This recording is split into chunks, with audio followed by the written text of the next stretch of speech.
Good morning, Trinidad and Tobago, and welcome to Pep Talks in the Morning. It is Thursday, the 30th of April, which was actually supposed to be the official date for the end of the lockdown until it was extended, a week, less than a week ago to May 15th. So, happy Thursday, everybody. My name is Felicia Holder, the chairman of the Progressive Empowerment Party, and your host for Pep Talks in the Morning every Monday to Friday from 8 to 10 a.m. Joining me this morning, we have Mr. Akil Camps, the leader of Pep North Hub. Good morning, Mr. Akil. Morning, Felicia. Morning, Trinidad and Tobago. And to my right, the lovely Hadassah Charles McLeod. Did I get that right? You got it right. You with your very long name, Hadassah Charles McLeod, Um, who is the co-chair of PEP Women's. Good morning, Hadassah. Good morning, Felicia. Good morning, Akil. It's good to be on.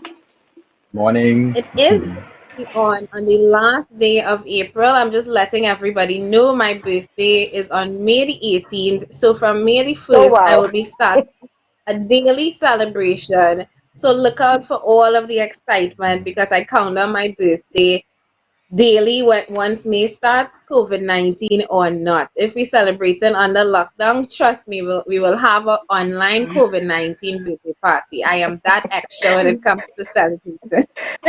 You are one of Anyway, those. Okay. I am one of those. Yes, definitely. So much to touch on this morning. As countries begin to roll Definitely. back lockdown measures, how and when do we know it is safe to do so? According to the Oxford COVID-19 Government Response Tracker, or OXCGRT, Trinidad ranks number 2 in its readiness and preparedness to roll back restrictions on COVID-19. Now, if you lived under a rock, or you're living under a rock, you probably would not have seen this on your timeline yesterday, but Facebook was ablaze with all of the juice drinkers and the propagandists and the lovers and supporters of the great government and PNM um, political party movement. And of course, by Mr. Terence Dialsing himself, who told the media that he felt vindicated when he saw the Oxford report. And whew, it is an interesting report indeed. I actually started last night reading the report and just about got through it this morning. And I mean, I have some questions, some real questions as it pertains to this. Now, there are two things that we want to talk about this morning. Our us ranking number 2 on this list, as well as the Oxford University, also has a or as part of their government tracker, they are looking at the policies in response to COVID-19. So there are two things that the Oxford University is looking at. One, which is what we heard about yesterday, the our preparedness, our readiness to exit the COVID-19 lockdown, and two, the tracking the policies that we have implemented, and this is globally, because they have well over 100 countries that would have entered or submitted data for this for these two reports. Now I have to go in and I have to start reading, right? So the Oxford COVID-19 Government Response Tracker provides a cross-national overview of which countries meet four of the World Health Organization's 6 recommendations for relaxing physical distancing measures. And at this point in time, I would invite you to share the live on your newsfeed, on your timeline, which is the same thing, in your groups, on your pages, on your WhatsApp, wherever you can share it, because we're having a really nice discussion this morning. And I have to point out this piece of information. So while the Oxford University data cannot fully say how ready countries are to leave lockdown, it does provide for a rough comparison across nations. Even this high-level review reveals that few countries are close to meeting the World Health criteria for rolling back lockdown measures. As at the time of writing, and this article was published on the 23rd of April, which was 7 days ago, a week ago. At the time of writing, only a handful of countries are doing well at the four checklist criteria that the Oxford University is able to track. So these are the six criteria that the World Health has outlined to determine whether or not you can, things that you should have in place before lockdown. One, COVID-19 transmission is controlled to a level of sporadic cases and cluster of cases. Two, sufficient public health workforce and health system capacities are in place to enable the major shift from detecting and treating mainly serious cases to detecting and isolating all cases, irrespective of severity and whether there is local transmission or an importation. Three, outbreak, outbreak risk in high vulnerability settings are minimized, which requires all major drivers or amplifiers of COVID-19 transmission to have been identified. Four, preventative measures are established in workplaces. Five, managing the risk of exporting and importing cases from communities with high risk of transmission. Six, communities are fully engaged and understand that the transmission away from large-scale movements, restrictions, and public health and social measures, from detecting and treating serious cases to detecting and isolating cases, is a new normal in which preventative measures would be maintained, and that people have key roles in preventing a resurgence in case numbers. What does the Oxford data measure? Now, this is where it gets a little interesting. This is an Oxford University report, and the first line of them asking, what does the data measure? The Oxford COVID-19 Government Response Tracker currently provides information relevant to recommendations 2, 4, and 6. So out of these 6 World Health Organization recommendations, this tracker only provides information on number 2, 4, and 6, which is 3 pointers, right? I counted that correctly. That's 3 pointers, right? That's correct, yes. Mhm. But it goes on to say 2 paragraphs down, because the data only measures 4 of 6 recommended actions, we should be cautious about inferring what countries are ready to roll back lockdown from this measure. Indeed, the data provides a better indication of what countries are not ready. So we went from being 3 recommendations to 4 recommendations. The Not sure four. what is the recommendation. Anyway, moreover, we stress that the World Health Organization recommendations are more specific and extensive than cross-national measures like what we can readily provide. So the study says openly, apart from contradicting itself 2 paragraphs down, we stress that the World Health Organization's recommendations are more specific and extensive than cross-national measures than like what the Oxford University can readily provide. The checklist below, therefore, should be seen as a starting point for assessing a country's preparedness for leaving lockdown. And most importantly, in particular, we note that the Oxford COVID-19 Government Response Tracker can only measure a country's stated policies, not how well they implement them. We will continue to develop our assessment of the World Health Organization's checklist as new indicators become available. So that was another mouthful that I just read there. And I mean, this is and I was laughing when I was reading the article because the Loop article was very clear to say that it had the Oxford University's logo and emblem on it. So you know that means it made it legit and official. Now I don't know if this was a rushed report or if this was a report that was done in the dark, but I'm seeing some clear errors to begin with. So Oxford University, I'm not a scholar.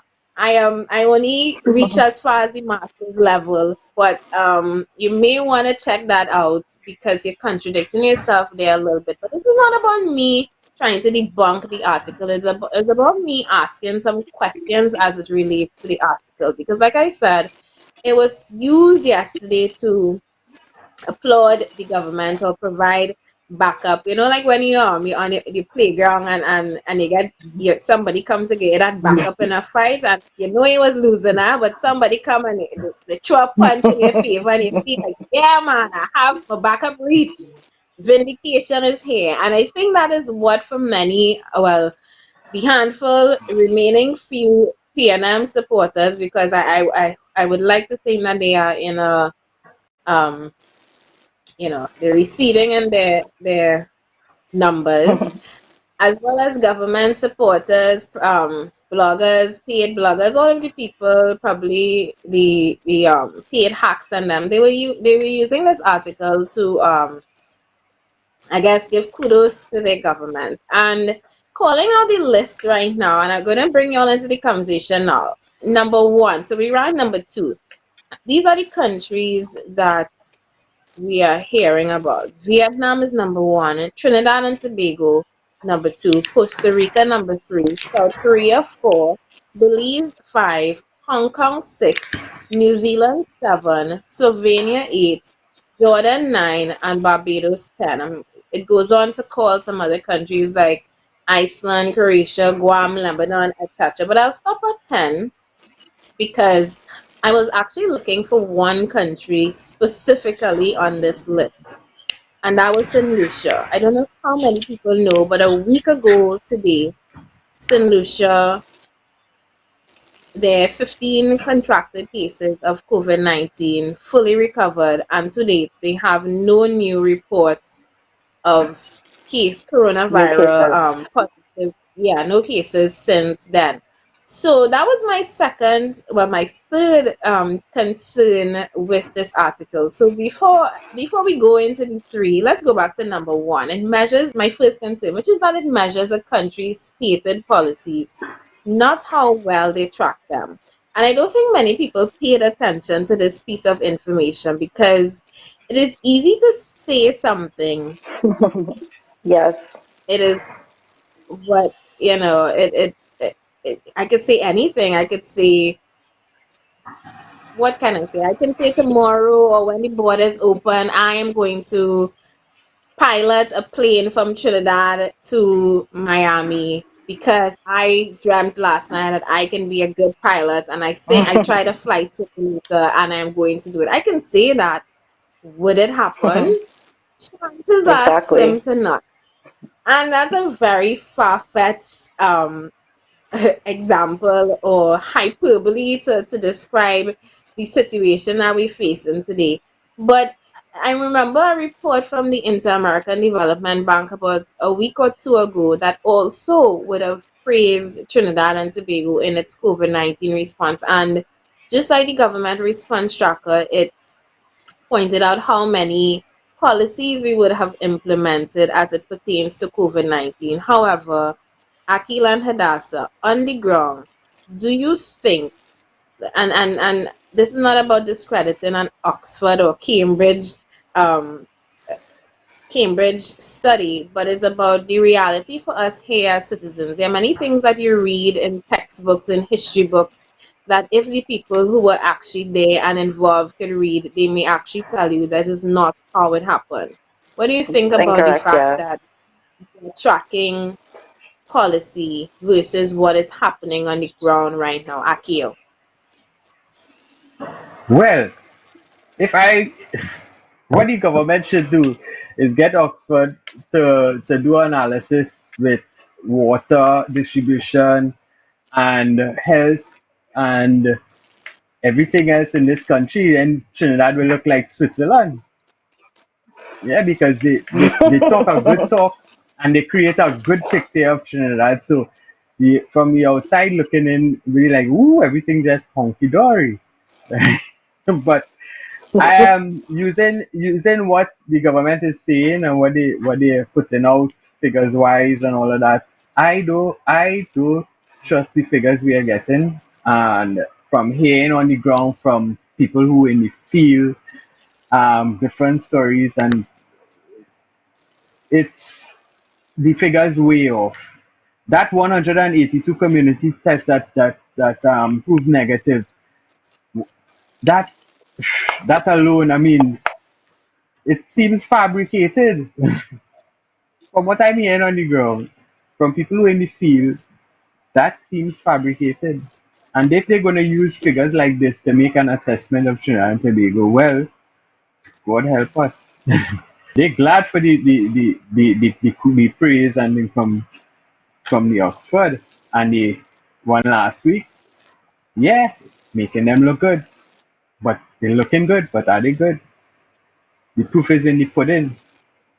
Tell Oxford come here. The proof is in the pudding, Hadassah. What do you think? Well, just to reiterate what you said, um, the government would be desperate to grasp at anything that would make them look good. Mm-hmm. Because in recent times, Trinidad and Tobago as a whole, I don't think we come across well on an international scale. I mean, we rank very high on the corruption index and crime and violence index. So the world on the outside looking in, they know, okay, everything is not okay in paradise. So the government will be desperate to hold on to anything that will say, well, okay, it was a success. Your efforts were, really well and stuff like that.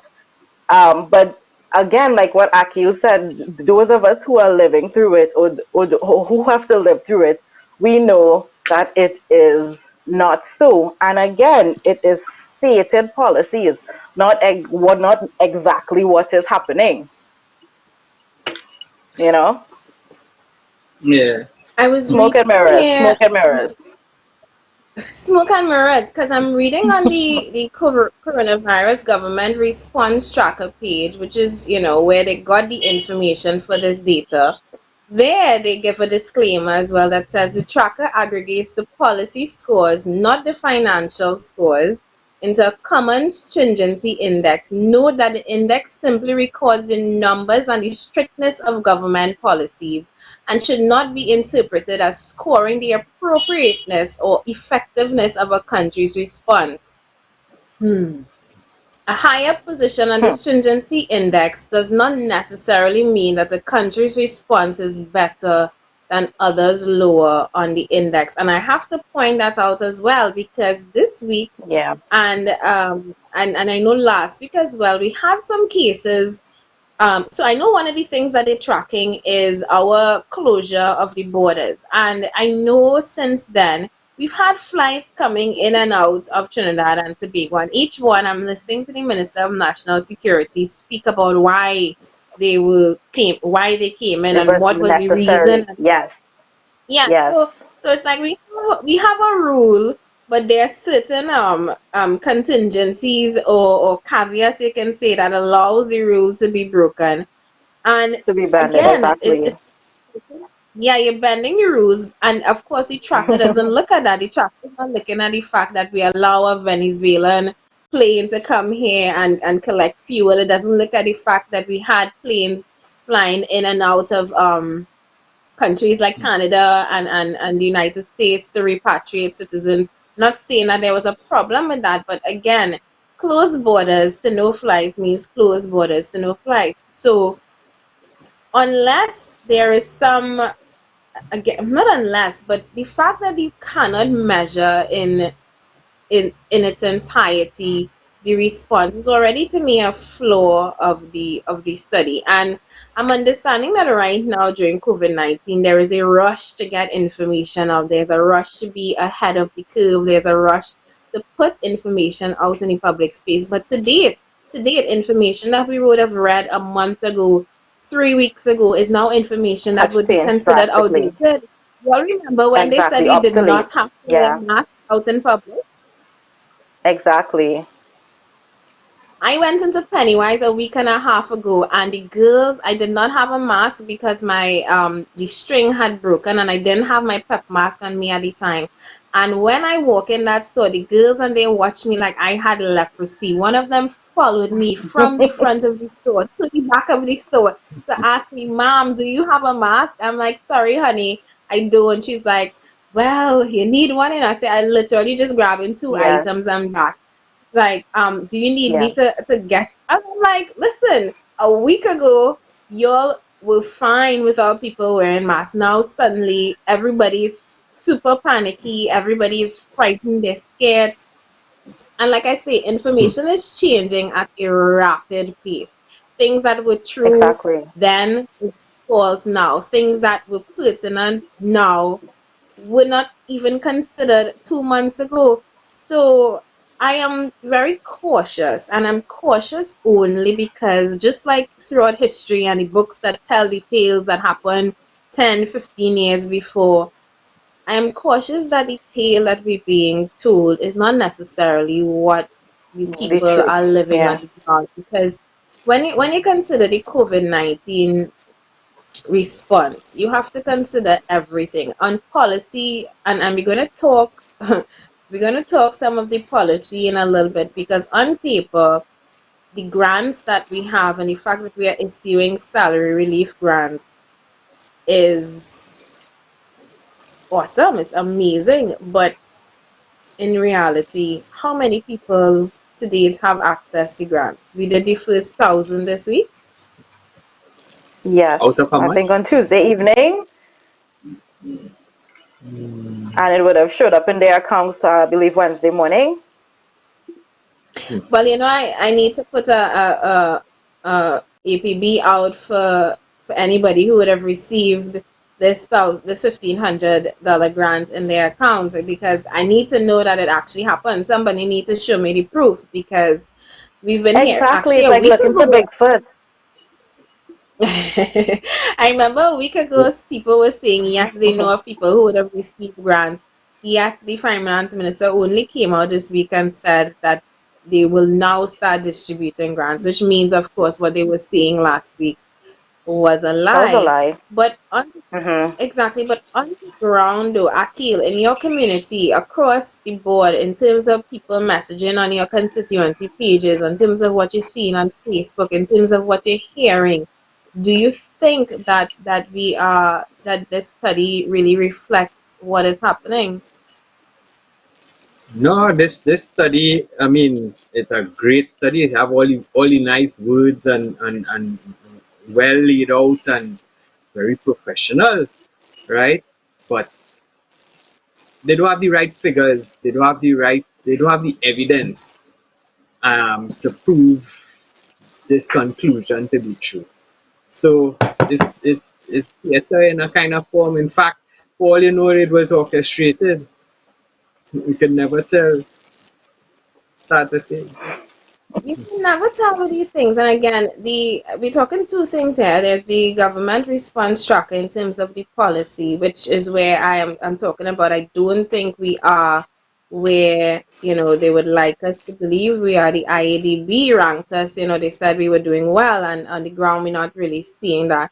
And then there's the preparedness to roll back restrictions on COVID-19.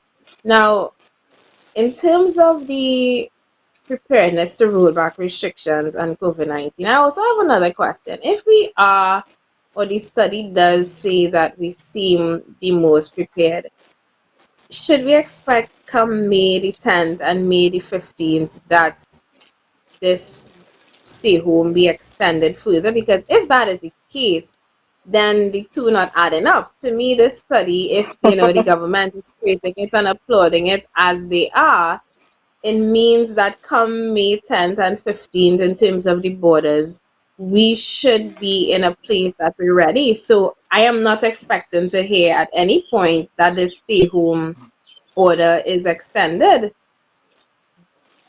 Do you think it might be I, extended? Because, I mean, you're going to say something, Akil. yeah.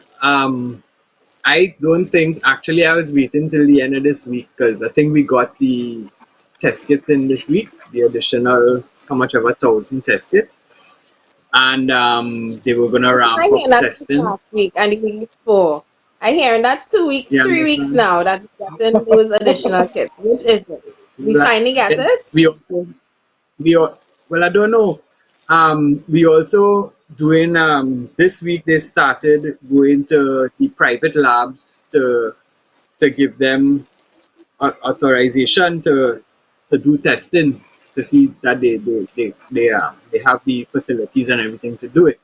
So I would wait for the kits to be here, the additional testing to be to be put in place, and the private labs doing testing and sending in the reports. Because what I hearing on the ground, and I'm not hearing this from supporters of the UNC alone or anything like that. It's not that. It's just people who concern, people who I know personally may be diehard supporters of the government. They are all expressing concern as to what they're seeing on the ground. Um, and it's gonna, I believe, next week, probably, I thought it might have been by the end of this week, we would see some kind of change in what they're telling us on these 10 o'clock updates, because it's too much again and it's not from one person. Plenty people saying the same thing, and people that in the field, they're saying things not, testing not being done. The cases, they have a lot of suspected cases in the hospitals in Mount Hope. People with all the symptoms walking around like they're not In sure Mount Living Hope. that. if they have it or not. Yeah, I heard that from somebody who heard it from a doctor, that they have people walking around with the symptoms of COVID up and down in Mount Hope because they're testing to prove that they have it, and what they're gonna do. So, and then you have some deaths happening and they're not testing to see if it's COVID or not. So they put the deaths as we see in the article last week, respiratory illness, which is COVID, could be COVID. So too much questions, too much ifs and maybes, and too much people talking the same thing. So I don't know. Everybody can be talking one thing and the government saying the opposite. So I really waiting to see if they come out. When things get really bad, they're gonna have to come out with the truth. I hope it don't reach there, but to me, and as I say, and what I hear on the ground, it looks like that's what's gonna happen. So I don't know. I hope not. Well, Akil, I find it very laughable that the same country that seemed so reluctant to shut down in the first place now seems to be really happy to just be closed forever. But anyway, going back to what you were saying, I was saying from day one that I was concerned we're not testing enough. And I was always skeptical of the figures that were coming out. And I was wondering, is it that they did not have enough test kits, or is it that the figures were being deliberately suppressed so that we appear as though we are handling this pandemic much better than we really are? Right? And So Exactly. I don't and think we that were ready for it, one, and then how the information was, how should I say, leaked out to the public. It has you wondering what really are the numbers. Plausible deniability. Because if you're not doing the testing, they can't say that they're lying then. So the Exactly. figures are true. The figures are true, but the amount of It's testing true. being done is the reason why the figures are at that level. You don't have enough Exactly. testing, and out of, I think we had checked last time, out of all the Caribbean islands, we testing the lowest percentage Least, of the population. yes. Yeah. Yeah. So that that quote by Ram Emanuel, you never let a good crisis go to waste. And what I mean by that, it's an opportunity to do things you think you could not do before. As that Oh, statement, that exactly. quote pertains to our government, I feel every day that passes, every media release, every stunned to the public every time we see that, we hear them say something and see something differently.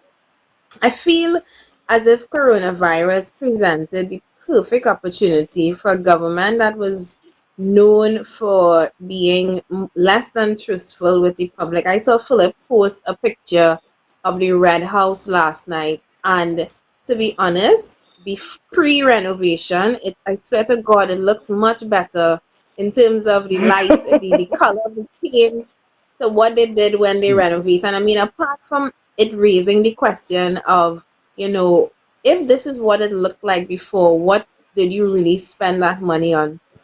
Apart from that question, it also raises the question of, did you use it to your advantage? And two, did you tell a lie about where and what you spend the money on? And again, similar to this coronavirus crisis that we have going on, I feel like it may have presented the perfect opportunity. Never let a good crisis go to waste. The perfect opportunity to access loans and money in the billions that we would have never accessed before.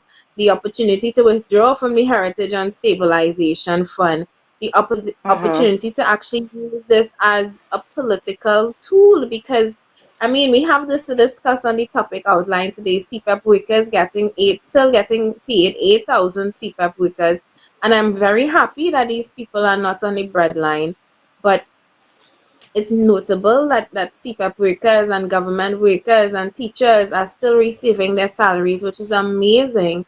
But self-employed people and people in the private sector and people as part of the Sector. informal sector have to catch their tail to access a grant and to live. I mean, I cannot believe I am not a member of parliament. I am not a local councillor.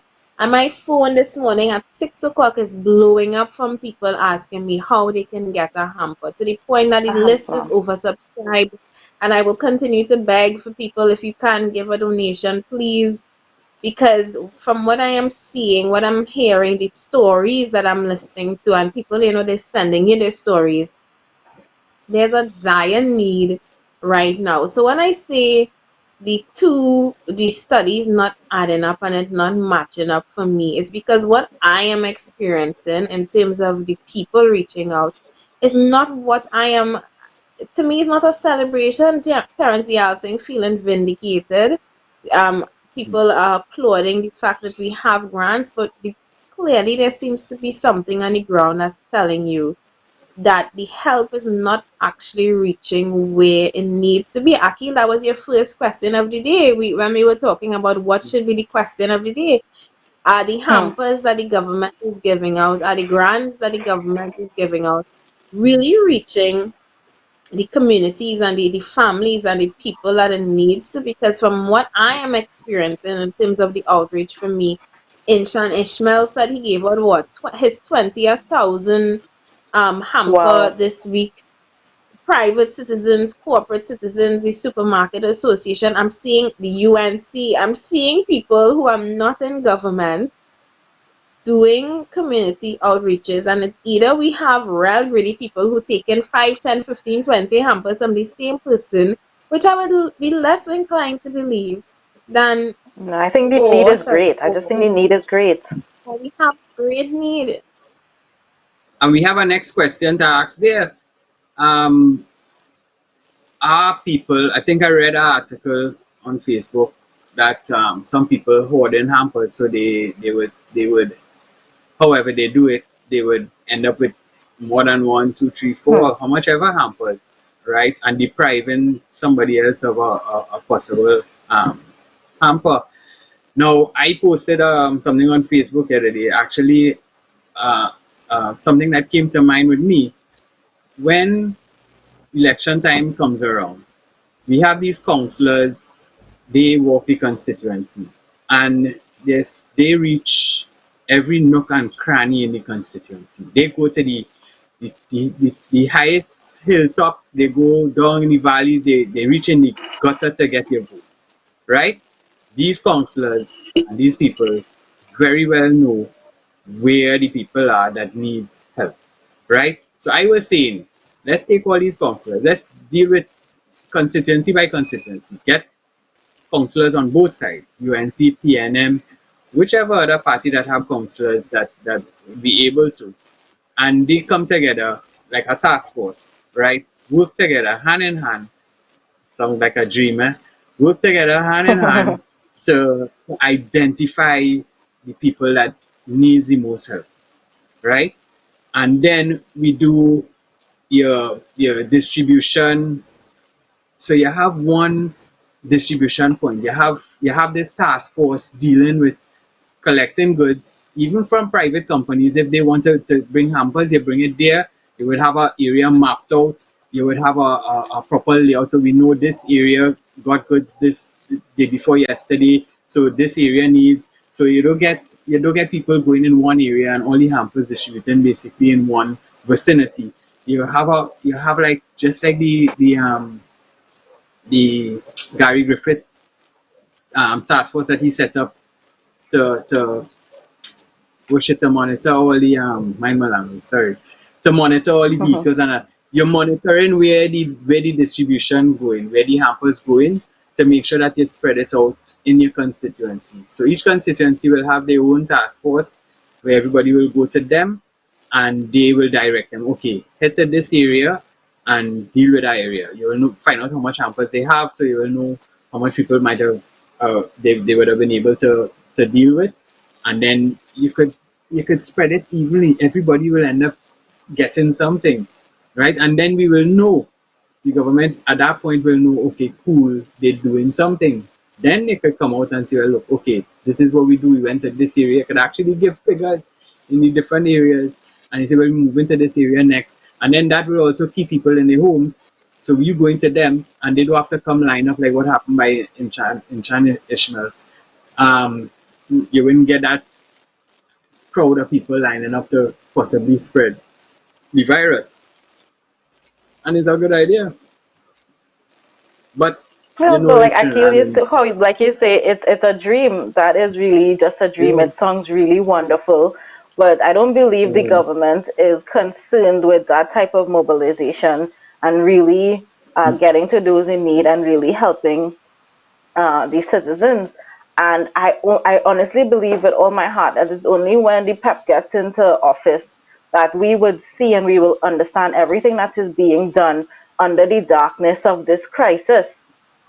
Because hmm, we have to ask, how is the government accounting for the monies that were withdrawn? How has it been spent? How has it been distributed? We really don't know because it's not reaching those who need it, right? And like hmm, Felicia mentioned in a post I saw a couple days ago, the gravy train is going on because we were so happy. Oh, Amalgamated no longer has this $80 million a year contract, but yet all of a sudden they provide an ankle bracelets.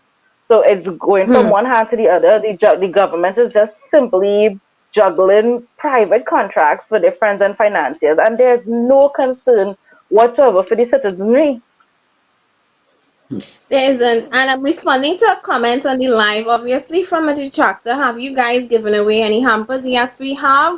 We did do hampers and we're still doing more. If you would like to contribute to one, my number is 7694590. There are many people that are not being fed by the government, Hmm. many people still waiting on their grants, many people who cannot access the grants because they have no way of correctly filling out that very convoluted form. So we, the Progressive Empowerment Party, from the kindness of our hearts and from the generosity of strangers, people overseas, people who may have a little extra that they can give, we, yes, are doing hampers. If you would like to contribute, please step up and help. Continuing on that discussion, Akil, you said something earlier about the people hoarding hampers. And I agree. That is a very it is a very, for lack of a better Selfish. word, is a very selfish and bordering on disgusting thing to do if you are in Hmm, a place where you have. But it also points out for some people just how you don't really see people who have or who have access to or ongoing access to food and money and stuff. You don't really see people do this. Now, I'm not discounting the few licorice ones who just want. But that also it raises to me a question and a concern that maybe some people uh in fear, the same way some of us who can afford to panic buy, some people, I will not doubt, are probably concerned and want to panic hard because you have no Yes, idea when you might get a hamper. You have yes, no idea yes, who might be offering you something again. They're giving you groceries yeah, that feeding you for a week for a family of five. You don't know, so you might consider stocking up yeah. now. And I'm not saying that that's the right thing, but look But you at could some families. understand, yes, yeah. We were supposed to do this for 2 weeks. It went on to a month. Then we extended it by a further 2 weeks for people. And I'm reading that the business community are saying, Chagonas is saying they weren't and they're not prepared for that extension in the stay home order. That is business owners, business people who you would think are financially stable and well off and can brace and cushion the impact of having to have their businesses shut for a further 2 weeks. What about the people who aren't business owners and who a man messaged me yesterday? He said, I sell cotton candy for a living. I have 8 children. Oh, I wow. need a hamper desperately. And I mean, some people were going to say, why you make so much money? Blah, blah. So forget that. You have no idea what he was doing prior to this. You have no idea if his cotton candy was helping him to sustain all 8 of those children. The fact is, this is his reality now. He has to stay home for a further 2 weeks. Schools are closed, so you have nowhere to go and sell cotton candy when school reopens. I'm sorry, schools are closed and they close until when? September, so you have nowhere to sell cotton candy. That's his reality. And you might look at a man like that and say, why are you taking 2 and 3 hampers? And you might consider the fact that it means two less hampers for another family or another two families. But with what is happening and how things are going, it is almost understandable that people would resort to such Mm-hmm. measures. When you see aid, like countries, people touching down in countries that are impoverished, and you see the people, the rush of people that go to these missionaries and go to collect food, it's almost a desperation. This is civilized desperation that we're experiencing right now. Yes, we're still taking it funny, but we are Yeah, lucky that we're not fighting and grabbing and climbing over each other, perhaps because there's no fight and grab to happen, because we have no idea how much and when these hampers are being distributed. But I, again, I mean, for those who can't afford it, just like those who can't afford the grants and taking extra money that they don't need, of course you are reprehensible and you need to be called out for being selfish. But then for those who can't, there's that, I almost pity them to an extent, because I don't want to imagine what life has to be like living in so much and with so much uncertainty. yeah. And Felicia, just to add to what you're saying, I saw the Prime Minister in his most recent press conference being so nonchalant and so cavalier, talking about Trinidadians like to stay home. So now you're getting to stay home. What is the problem? Come na man, come na man. This was his attitude. And the issue really is not people have to stay home. The issue is that their incomes have been removed. So you're not saying when things are going to get back to normal, but you're telling people you want to keep them in a holding pattern, like you say, under a cloud of uncertainty with no income, no money coming in, no food. And it just came across really, really heartless. And I am like, is Mr. Rowley even thinking about how he is coming across? We see him, Mia Motley, of Barbados, being interviewed by CNN with such grace and such poise, such leadership, and all these Caribbean leaders coming to the fore in light of this crisis. And you're wondering what is wrong with Stuart Young? What is wrong with Mr. Rowley? It's just embarrassing. It is. And Look, I'm sorry, I'm reading the comments on the live here. I see we have a troll who has joined the conversation. I just blocked her because she seems to be a little bit misinformed. She's saying that's a lie from the pit of hell. Guess we have one of those.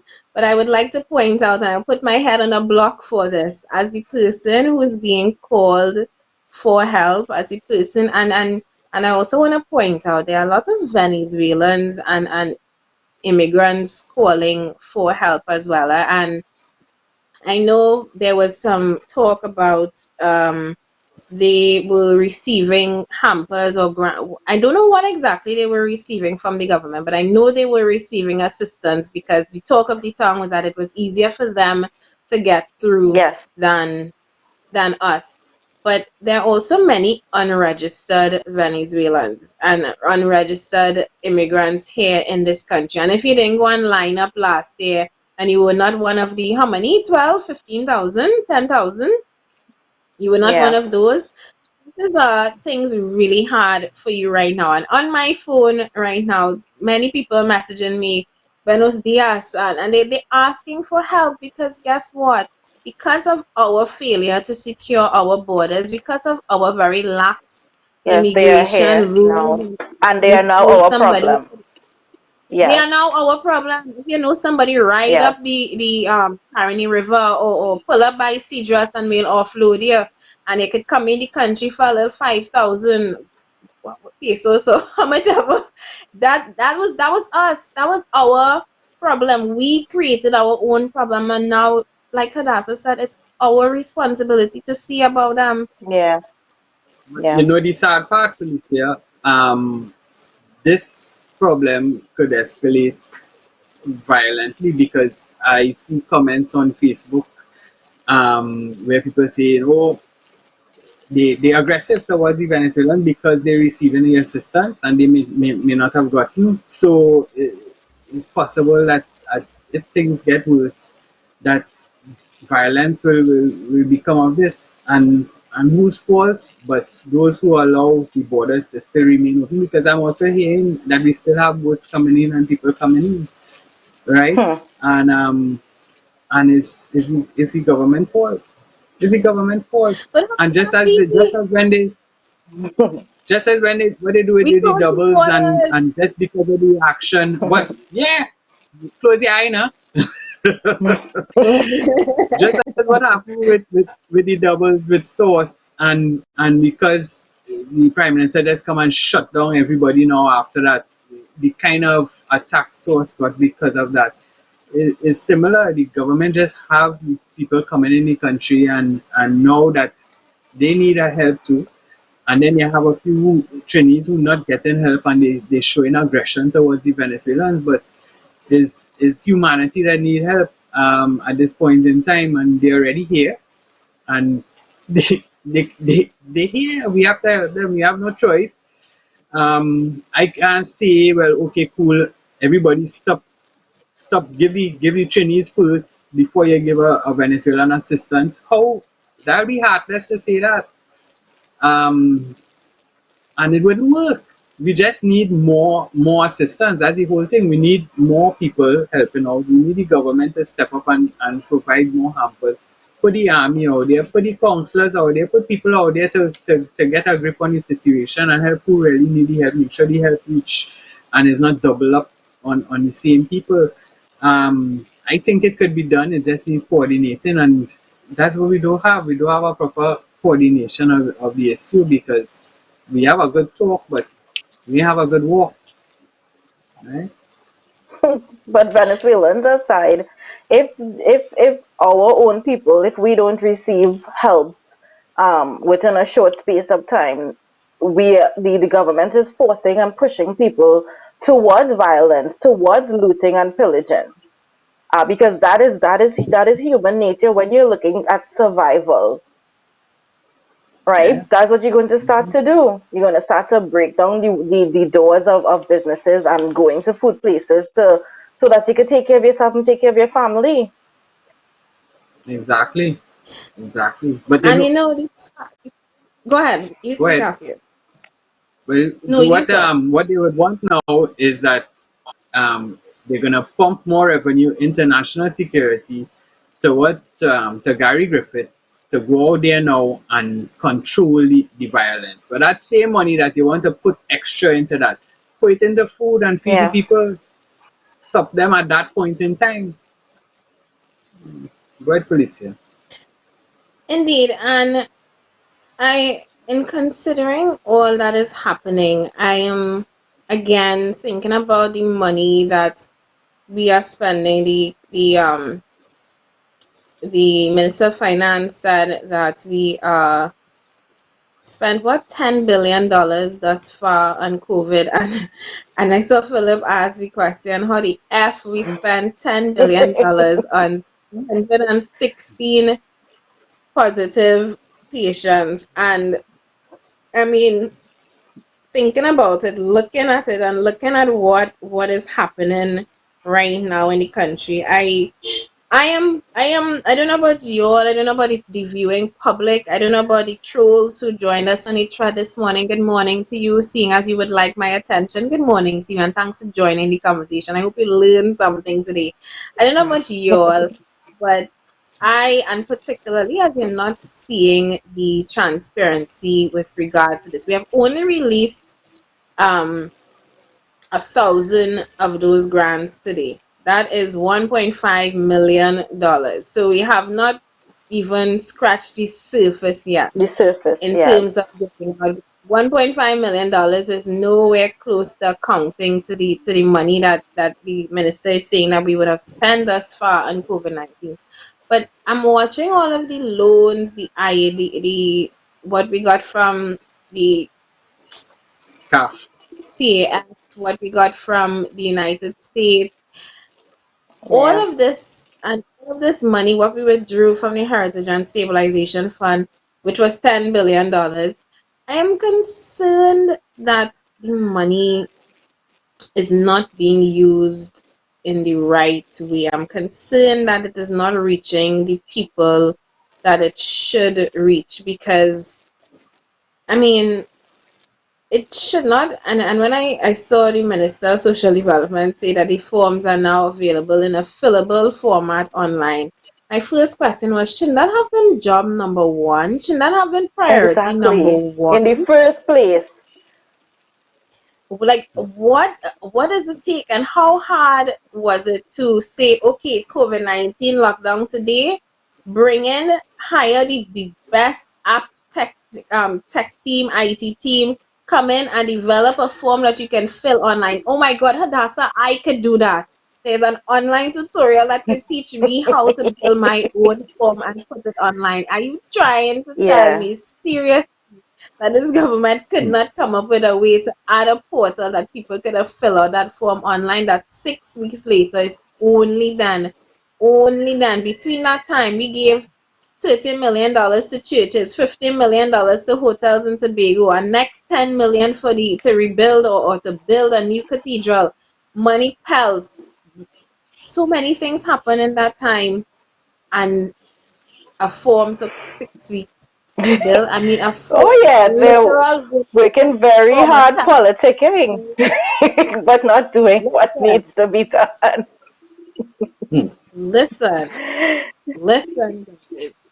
I mean, people just tell me all of the time, what do you know until you get in there? And I'm like, you know what? I really need the opportunity to get in there, because I don't know if it's something about being on the outside where you can implement and have thoughts and real solutions and ideas that can advance the country, that when you get inside there, maybe all of it is just fly out your brain and it's just go. Yeah, I don't it know. I evaporates, hope just it disappears. evaporates clearly, because I listen to the level of thought and advancement and progressive ideas put out, and policies that are advanced by members of the Progressive Empowerment Party, that are advanced by ordinary citizens of Trinidad and Tobago. And I think, Yeah, God, if I could elect you today, tomorrow, you would get the job, because you are clearly speaking a lot more sense than what we have heard in Parliament for the past 15, 20 years.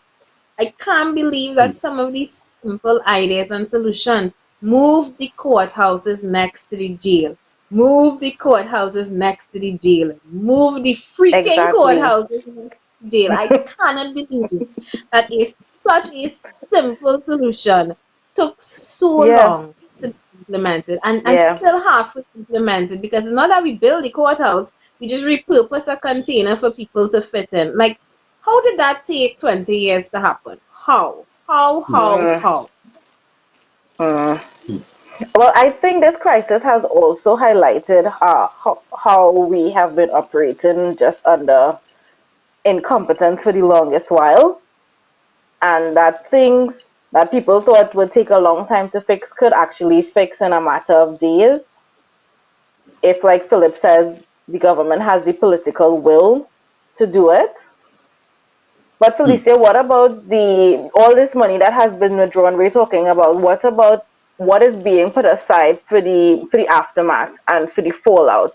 Because we're only talking about the here and the now, getting grants to people or whatnot. But what about monies to help small business owners and private citizens to get back on their feet again and to restart the economy and money to for the first time for us to be food independent? We're not talking about that. So what is really going to happen afterwards? And I mean, when we come back from the break at 9, we are going to talk about that in further detail because I read an article that spoke about the new normal that is expected. And you know what? I give credit where credit is due. And I listened to Dr. Parasram talk about, hand Yes, washing the CMO. things that need to be there and sanitization and things that I would and actually really appreciate. If you know how it used to irk me to go to the supermarket and have to touch a trolley that feeling sticky and clammy because somebody child was eating um cotton candy or licking a lolly put her sticky hands up. Like that used to drive me up a wall, and I always used to wonder, and it used to gross me out honestly because I hate to touch anything that feels sticky and dirty. I was just so wondering, like, why or do they sanitize these carts on a regular basis? And maybe once a day they used to do it I don't know. But now going into a supermarket and watching them visibly spray the handles and wipe it down Yes, brings a level of satisfaction that I cannot begin to explain. It gives me joy. I love yes, washing my hands when I exit the supermarket because you touch so many things inside there that so many other people yes. touch and put down, blow their nose on Hmm. and sneeze on. Oh, I mean, knowing that the new normal is going to mean a world where people not sticking up under any bank, which used to drive me up a wall. I hate Insane, people in yes. my place. It brings me a lot of joy, and a lot of these things that you hear about in terms of what will be implemented post COVID-19 are things that I very strongly support. And I mean, it's only logic, it's only sense that you consider doing these things because the point is trying to limit the spread of the virus. The point is trying to limit the number of people getting the virus. Even though I'm not sure if you all watched that episode of Plain Talk on Monday night with Philip and his brother Dr. Mm-hmm. Elias Emir or Elias. Oh God, sorry if I got your name wrong, Mr. Alexander. But see some of the information that he put out there, and this is what I was talking about in terms of data that is changing over time. Some of the things that he was saying in terms of the new study that is emerging is that lockdown was not or is should not happen to the extent that it happened. And that was something that I always personally wondered. Why did we lock down a country, an entire Yeah, but population? there was no scientific proof that shows that the Yeah, lockdown actually is flattening the curve. Yeah. exactly. And Sweden was one of the countries that was people scorned them and shunned them for the fact that they did not do a total lockdown. And actually, Britain was going that way until Boris Johnson got the virus himself. Sweden still had their restaurants open, their hairdressing salons, because I guess in Sweden, if you're not cute, you ain't popping. But they had all of these things open, and still they managed to control their spread to an extent Exactly. that right next door to them, where I think it was Denmark or was it or Norway, one of the two that had that did a complete shutdown. They had And similar had numbers, still like have there so was many no. cases, yes. Exactly. So I always wondered, if lockdown, a total lockdown was really the necessary or the right thing to do. And I mean, it was new, novel coronavirus. It was something that we never heard of before. And just like, when you remember when I can't remember if you all remember when AIDS became the biggest thing since sliced bread, Oh and there yeah. was so much information surrounding it. Mhm. I would not doubt, and actually, if facts are proving that the same thing and similar things did happen It's with happening COVID now. 19. And Yes. I mean, we can't blame ourselves too much. We can't blame the world. We can't fully blame or the government for it because it was new. We didn't know about it. Everybody's But I, learning. again, Yes. I always wondered why, if it's similar to common cold, why didn't we let ourselves or why didn't we let a percentage of the population contract the virus to build the antibodies that you need to fight the common cold? There's no one, or there are multiple versions of the common cold, and that's because it mutates, and you will never get the same version Yeah. of the cold again. That's because your body builds the antibodies to it, and that's what The I always immunity want. to it. But Yes. I'm not an epidemiologist. I am not, a doctor. But again, so many things that we're being told now that I wonder if, just like the way Sweden would have approached theirs, maybe, and I'm sure the data would show us in a couple years, months, even weeks, because this is evolving very quickly. I'm sure the data is So going to show quickly. that Yeah. maybe our entire approach to this could have been wrong. You never know. Could You have been really, really wrong. never know. Yeah. Okay. We'll take a quick break and come back to continue this discussion because the new normal is what we have to face post COVID 19 or post lockdown, whenever that is. Hopefully, it ends really soon, seeing as we're number 2 in terms of preparedness to lift the restrictions on lockdown for this country. So, stay with us. We will be right back after this very short break. Antel is Trinidad's most reliable and technically experienced ICT company, providers of quality structured cabling, Cat6 data fiber, and power cables. We also stock cabling infrastructure basket-type cable trays for server rooms and data centers. Antel also installs and maintains video security systems including cameras, alarms, and electronic entrance locks for businesses and residential properties. Call Antel 674-1406 or 783-9250.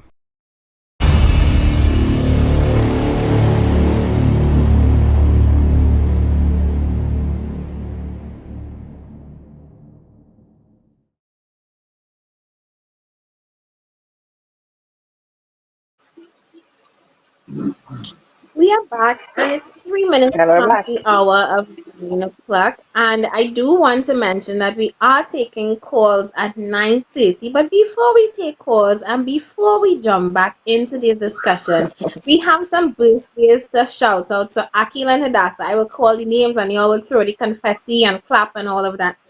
We have, Oh drum wow. roll, head of our Canadian chapter, Mr. Anthony Sinanan. We have Dion Andrews, who is part of my finance team, Tax the East Hub, and we have Tara Dial, one of our very beloved peppers. Happy, happy, happy birthday to you, and I wish you a Happy wonderful birthday! birthday. I Happy know road Anthony strong. is usually on. I know Anthony is usually on the live. So is this our Anthony Sinanan? Because we have two Anthony Sinanans, I need to be sure.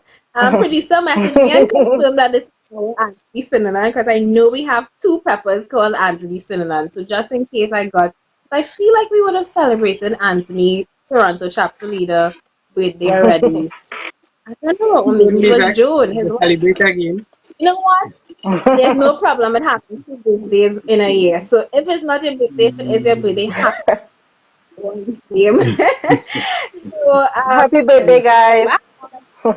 yes, I wish you a wonderful day today. I know people are finding some really innovative ways to celebrate their birthday over COVID-19. And that idea, during COVID-19, that idea that I mentioned earlier for mine, where I will do a video Zoom conference if I have to and have my party. Best believe if I have to celebrate it in lockdown, you all are invited. Trinidad and Tobago, you all are invited to celebrate my birthday Oh with me wow. via conference link. We're gonna have a real good time, buy some drinks, sip it at home, and toast during COVID-19 lockdown.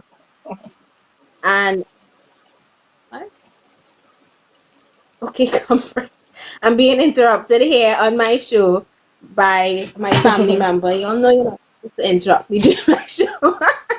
Anyway, back to the discussion today. We were talking about the new normal post COVID-19 and what it's going to look like in terms of supermarkets and hand sanitizing and washing your hands and all of that.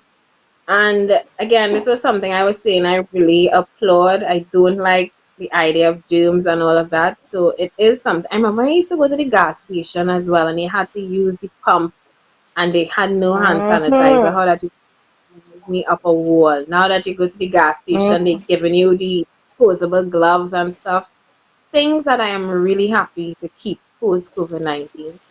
But when we have to talk about the new normal, we also have to talk about the economy, though. Is the economy going to go back to normal? And do we want the economy to go back to normal? We weren't in such a great place to begin with, were we? Exactly.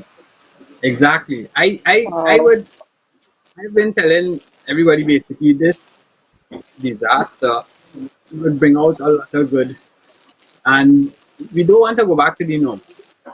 I think we should use this as a step up, and it is happening already. Even in the schools, teachers now they are going through the feeding process of working via the web to get to their students. Um, where in the past they may have been doing it, but because of issues, they said, look, they hold back on that. Let's forget about that. But now you're forced to do it. So they're going through the process and they're going to figure out ways to deal with it. Like one parent was telling me that her her child's teacher tried to Zoom with the whole class and it was a disaster. So she's gonna come up, that teacher is gonna come up with a way to deal with that and to solve that problem. Right? And it would not have happened without COVID. So COVID is gonna bring a lot of good procedures that a lot of people have been clamoring for in the past, but it's gonna happen now. We see it with the courts and the prisons, right? We seeing it with other issues, and we seeing it in the education system. So is we do, as I say, let's create something new coming out of this. Let's create something better if the government will do it, because they're going to put a hamper in. I don't need to say it. They're going to put a hamper in a lot of things that we didn't want going on. Um, and they're going to have to come up with new ways to proceed with their old habits, which we hope not, but we know how they think. So let's hope after election we have a new government to deal with, which will take this COVID and come out of it with new ideas, new plans, and as everybody in a whole uproar already and shake up like a bag of confetti, as it started to settle down with a new government in place. Yeah. Indeed, Akil, and like they always Mm-hmm. say, necessity is the mother of invention, and a lot of people Mm-hmm. have been forced to get very creative in terms of how they go about their daily lives, especially where making their income is concerned. For example, in Trinidad, there are a lot of farmers who probably never thought about using social media before to get their goods to consumers. They have now started to do that. I think we will see a whole lot more entrepreneurs coming out. We would hope that there would be some type of support for them at the post COVID-19, that the government will help these entrepreneurs and invest in them. Also, I used to work for an airline. I'm not going to call the name, and when I was there, we used to be begging, please let us work from home because all we need is a computer and our headset. And oh no, that was impossible. But now in these times, I'm hearing all my coworkers who are still there, they're working from home. And I'm thinking things like that could help with alleviating traffic problems because traffic is so bad in Trinidad. If we could encourage more people to work from home if it is possible, then that could help with traffic. It would also help people to save money and gas and transportation.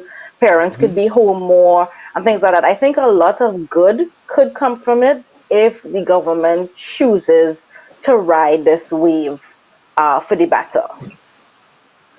Yeah.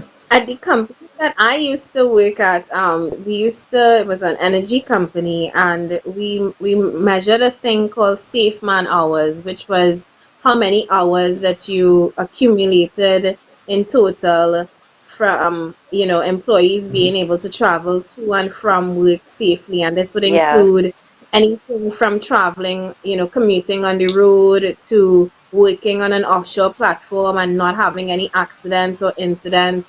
And I mean, it was a milestone: 10 million, 15 million, 25 million safe man hours. And for anybody who works in the energy industry and who, follows STOW, safe to work, and all of that, you know that this is a huge milestone as it pertains to keeping your yes, employees safe.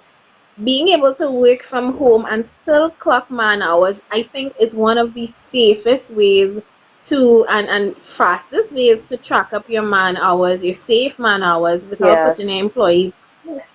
If you don't have to go That's and it. turn a pipe on an offshore platform, but you have a desk job that tells the man how to turn the pipe from an offshore platform, why not do it at home? And the same company that I used to Why not work do at, it? I have to say, Exactly. they're very progressive in terms of allowing you to do that. So I'm sure the transition right now is probably almost seamless for them, but that is still a very small percentage of the population traveling to and from work. You can get into accidents. I remember when I did get into an accident once, I had to go and make this long report because depending on how severe it is, it can impact your safe to work hours.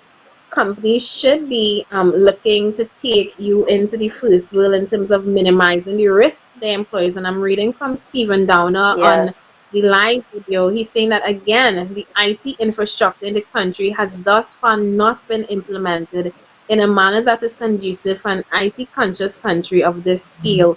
It was purposefully made that way by those who control it. And I mean, I wouldn't doubt that, because you're looking now at the pandemic, and as much as, well, the stay home order, and as much as it is amazing to be working from home, I'm noticing, and if you have not yet noticed this, the traffic of people being online now has slowed down the internet considerably. And depending on which Considerably, yes. provider you are with, I upgraded my internet, and y'all would have understood, y'all would have seen when I and heard when I was complaining for the first 2, 3, 4 weeks of the program just how terrible my internet was.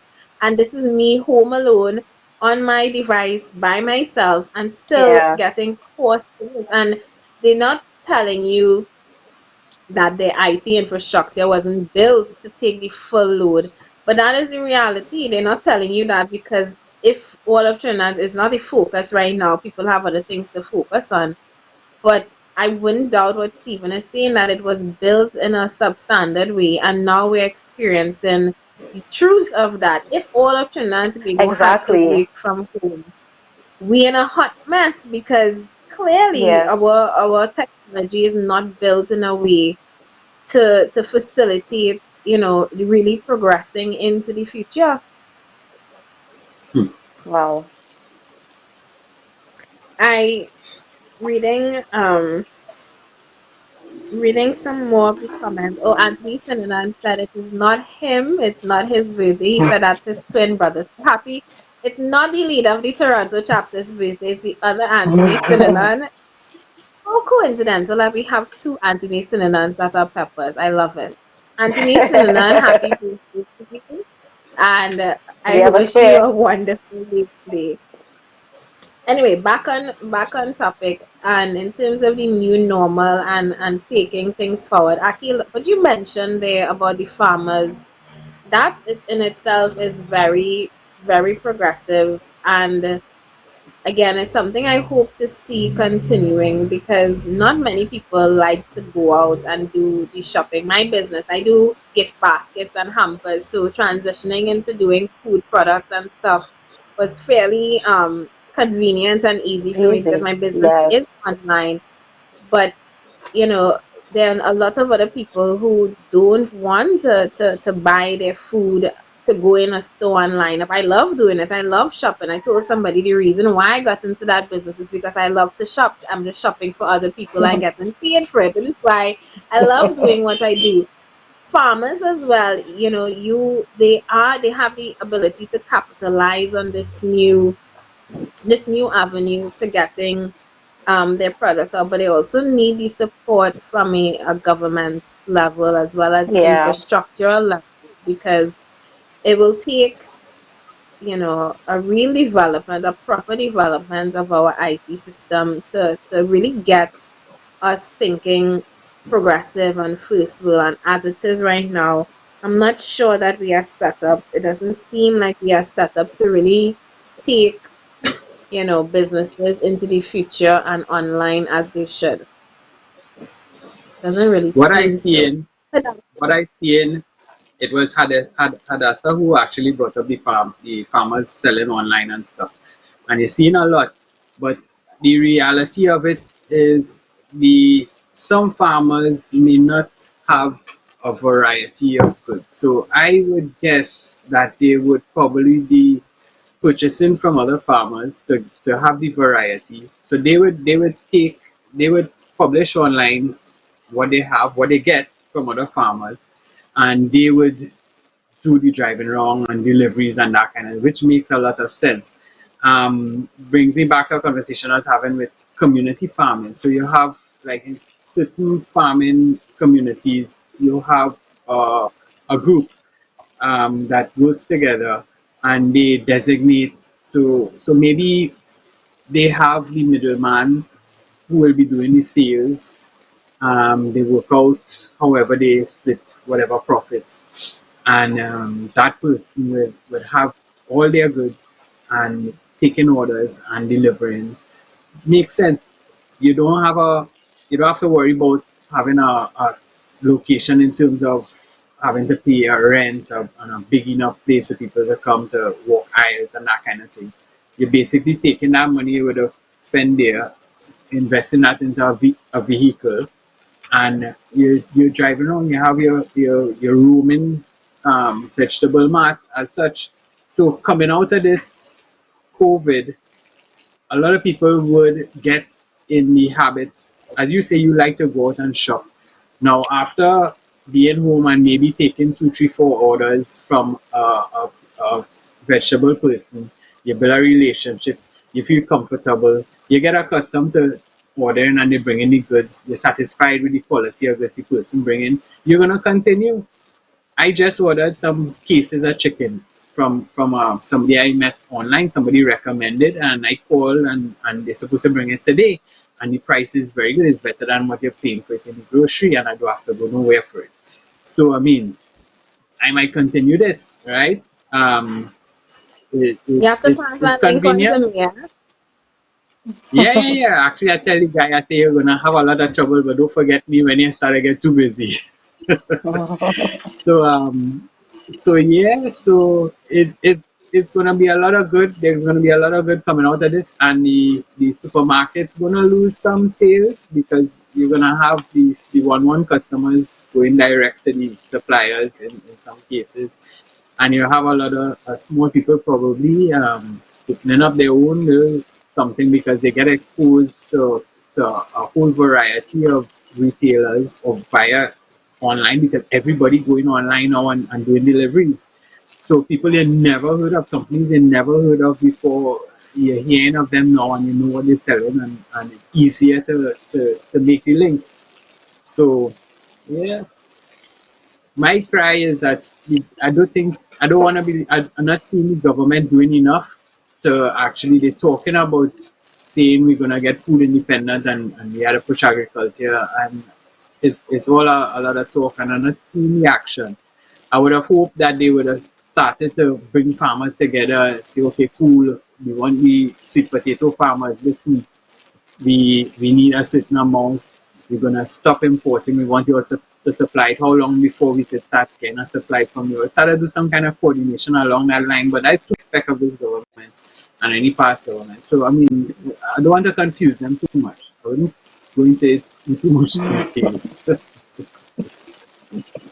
Well, But that was and a I hope. mean, On that point, I remember when the head of the Farmers Association came on the Plain Talk interview last week, Tuesday or Wednesday, was it?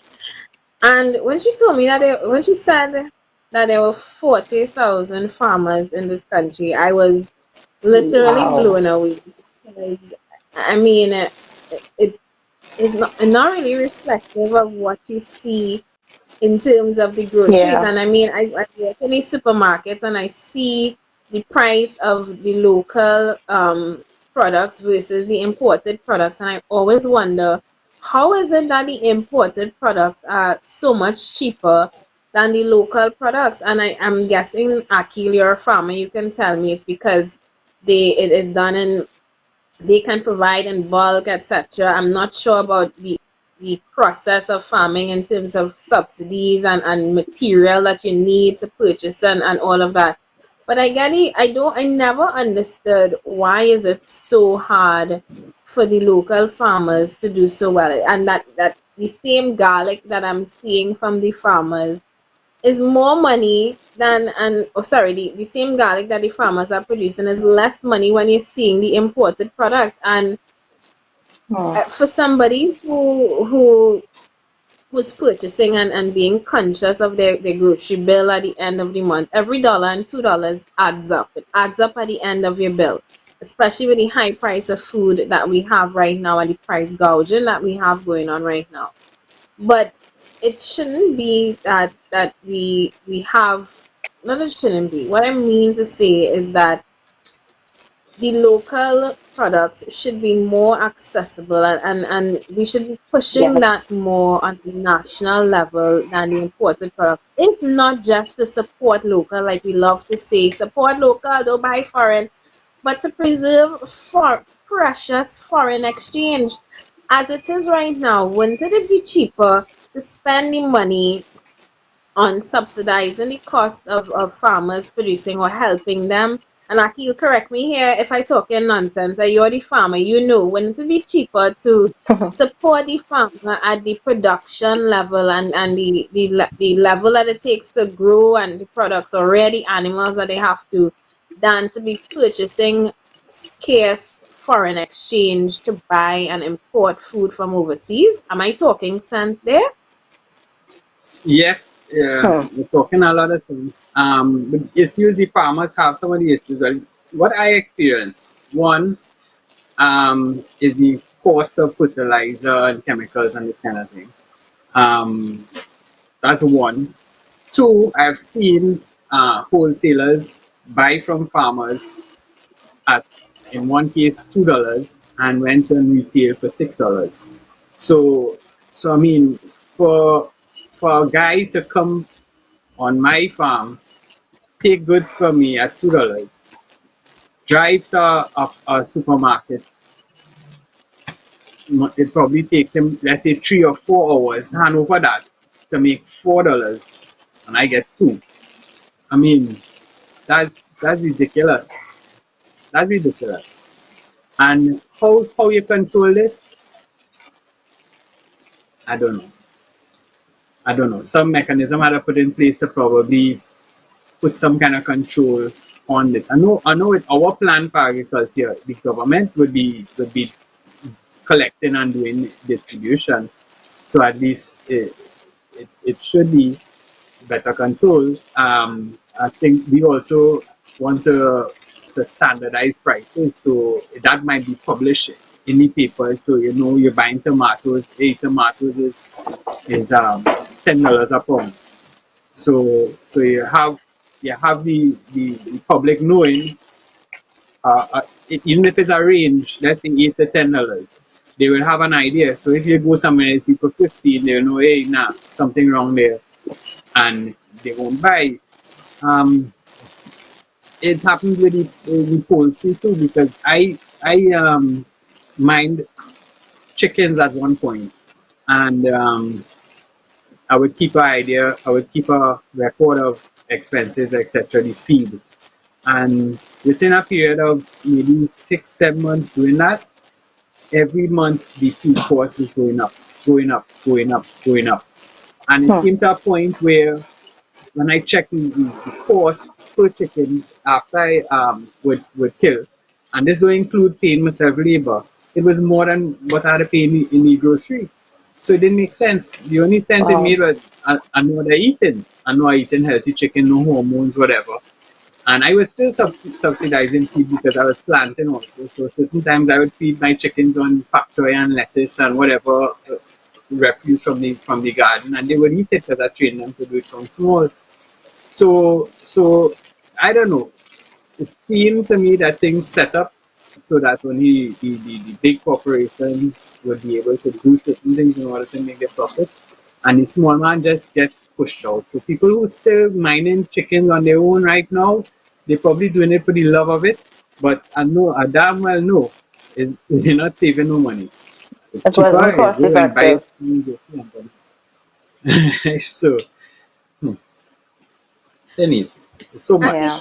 we rank we ranked number two in our preparedness, and that's how we started off the discussion in our preparedness to roll back the restrictions on COVID-19. And I mean, we're talking farming here, but the farming is something that for many countries right now, for us here in Trinidad and Tobago, we're realizing that food security is of utmost importance. And I mean, the people who have been screaming about we need to be food independent they are getting their vindication, like Terence Yalsing is getting or got his vindication or felt like he got his vindication yesterday in our ranking in number two. But we talking about, we are ready to roll back restrictions, but there's very little information coming about in terms of is our economy going to ready to bounce back. And we were talking about business owners a little bit earlier in the program and the fact that COVID-19 lockdown ending on March the 10th, and if you're an importer or somebody who does business overseas and have been restricted from doing that and traveling May 15th, because that's when the borders are supposed to be reopened, it does not necessarily mean that business starts the day after. And I'm not really hearing about what is being done to stimulate the economy, stimulate food production, stimulate um, you know, just incentives for small business owners, for um entrepreneurs, for the informal sector even. And I hate how we treated the informal sector, the doubles vendors, the roadside water Yeah. sellers, the candy man. I hate how we treated them during this pandemic. Like they were nobody because they're not selling, they're not paying taxes and stuff like that. Not and ignoring the fact that they pay VAT on their products and that they are consumers of businesses that are multi-million dollar businesses like the KFCs and the Royal Castle. They are contributing to our economy too. So I hated how we treated them and regarded them during this COVID-19 pandemic. But these people, they play a major role in our economy. And I'm not certain, I'm not certain, but I'm not hearing what is our response, what is our plan to stimulate the economy post COVID-19. I'm listening to the finance minister talk something about easy accessible loans through the banks and credit unions. And I don't understand why this government solution for everything is loans and More borrowing. I debt. don't know. Not because you do it means we want to do it. Not many Yeah. people are comfortable living in enormous debt like this government is comfortable operating at. We have what, a projected $10 billion budget deficit for this year. It's gone up from 15 billion. It's gone up from 10 to 15 billion. These are the people that are going to be most impacted come the end of COVID-19. And in terms of the economy, I don't know how prepared we really are to on get it back on another foot. We formed what about that committee? What about the COVID-19 Avengers Assemble Response B22. Committee? What became of The Tutu them? Committee. The Tutu The what? Committee. The two, the yeah, the And 22 and Felicia. nobody in the committee is an agriculture expert. So I nobody, not Oh God. one of these people is an expert in agriculture. That whole fool is like trying to take out my charger here to open the line call. I'm doing all kinds of madness here, and this is why Oh you're God. all seeing Well, me Felicia, slipping. indeed, the fallout is going to be great because it always goes back to the individual. A lot of these private businesses would have had to send workers home, lay off people because they just could not afford to keep them on board um, in the absence of any sales or customers or anything like that. So the small man, he is now not in a position to spend, right? He cannot spend. He has no money to spend because he does not have a job. And it's going to have this ripple effect. So if there is a plan, I think the Avengers 22 they should really say something now because the Thanos of COVID seems to be winning right now. It does. It certainly does. And it's 9:32. We're going to continue this discussion, but I'm just letting the viewers know that the line is open if you want to call in and talk your talk, say, wish anybody happy birthday, or contribute to the discussion that we are having this morning, the overall discussion, anything that we would have touched on. We had a question for today, which is, do you think, how did we phrase that question? God, I should write these things down, do you think that the government rolled out the grants in an adequate time for the people who need to access them? That is not how we phrased it. But the question is basically asking, do you think that the Just rolled grants out were rolled quickly now. out? Yes. Why didn't I Yes. say that? Do you do you think that the grants were rolled out quickly enough? And as we continue to develop the show, pretty soon we're going to. I really messed up my thing here, boy. Gosh, I know I should not have touched it. Do you think, guys? I'm so sorry. My producer is gonna buff me because he keeps telling me I need to get a holder for this, and I'm just simply trying to unplug my charger. That's what I'm trying to do. Anyway, but that is the question for the day. If you would like to call in and answer that. Now part of my head is missing. Anyway, y'all don't need to see the top of my head. It's really not that important. That's the question for today. And if you would like to call in and answer that question, or like I say, call in and talk to us, the number is 769-4590. We were talking about that the Avengers team. And I listened to a youth say that, they didn't have anybody on there to discuss youth issues. And that is so true. I mean, the youth are some of the people who are going to be impacted by this. And tomorrow we have the Most head of our youth arm, Natalia Moore, and the head of the youth arm for Central, the Shogunas Hub, joining us to discuss this and other issues affecting and impacting the youth.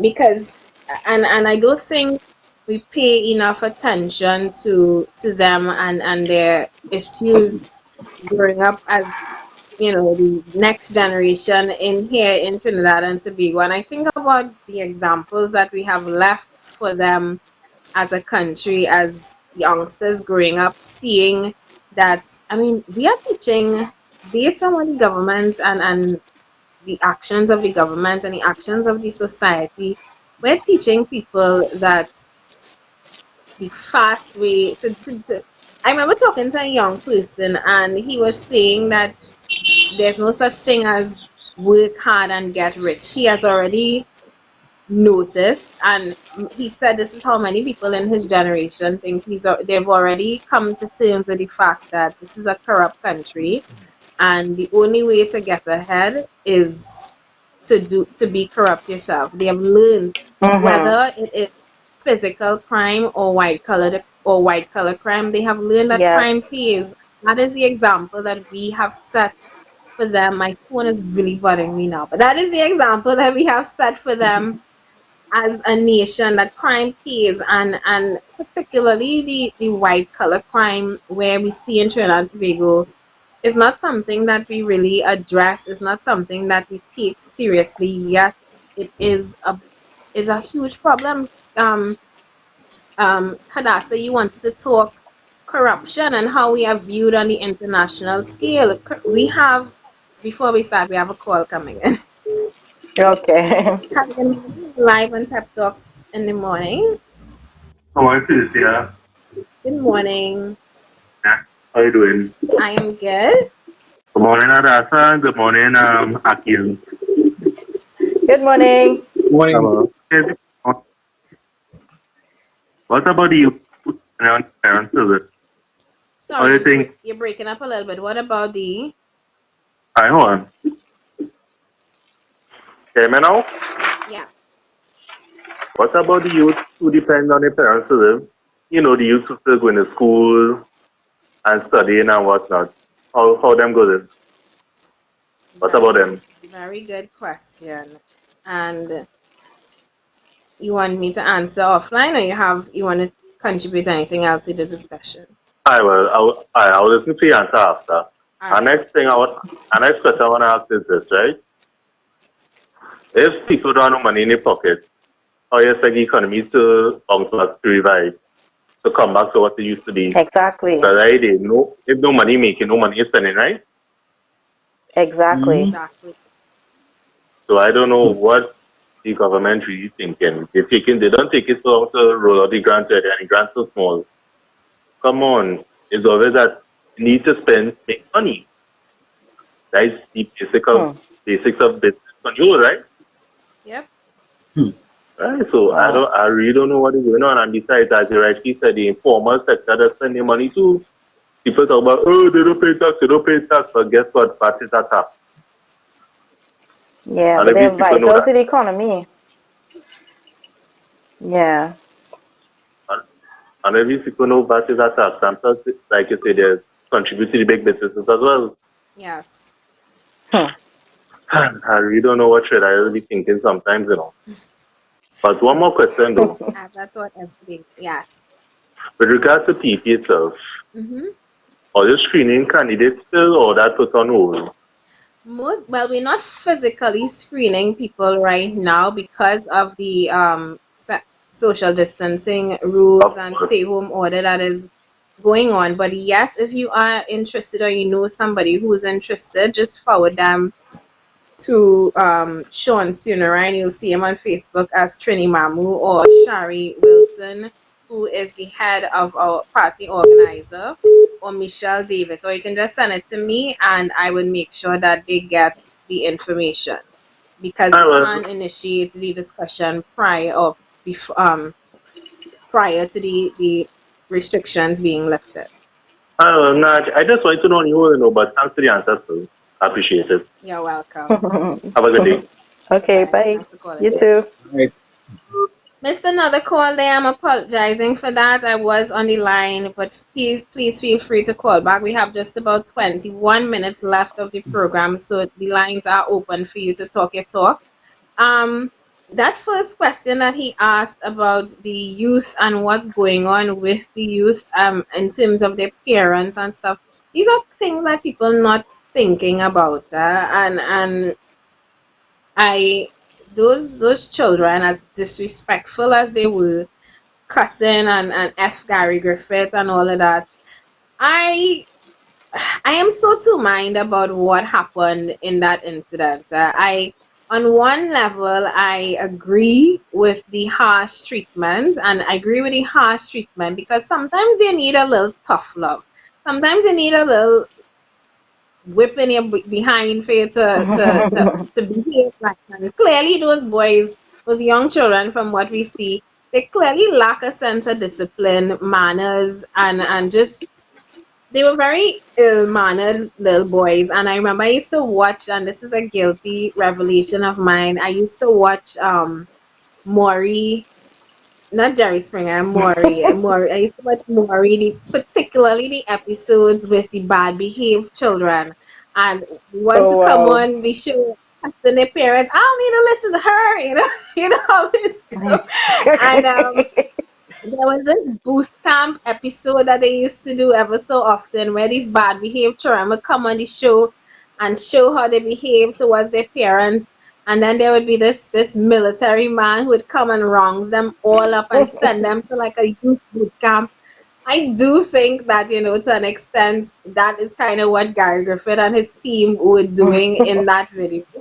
But I also have to point out, looking at these children, looking at how they were dressed, the way they spoke, looking at where they were bathing, for God's sakes, in sea lots water. I mean, I want to say that they taken a real risk there, but maybe they knew what they were doing. I don't know.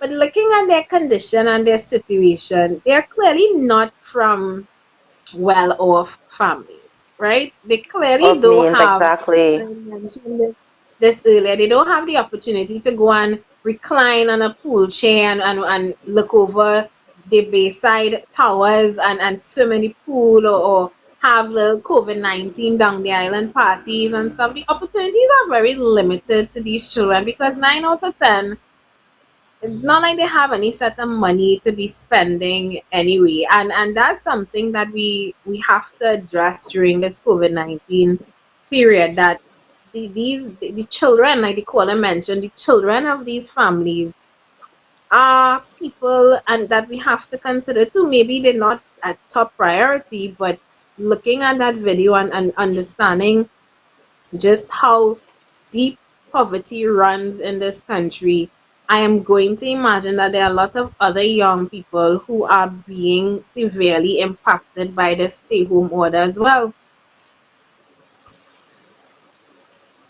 Exactly. And the fact that they had to find recreation by bathing in such dirty waters, it means really that they didn't have anything else. There was nothing else, or they probably thought there was nothing else.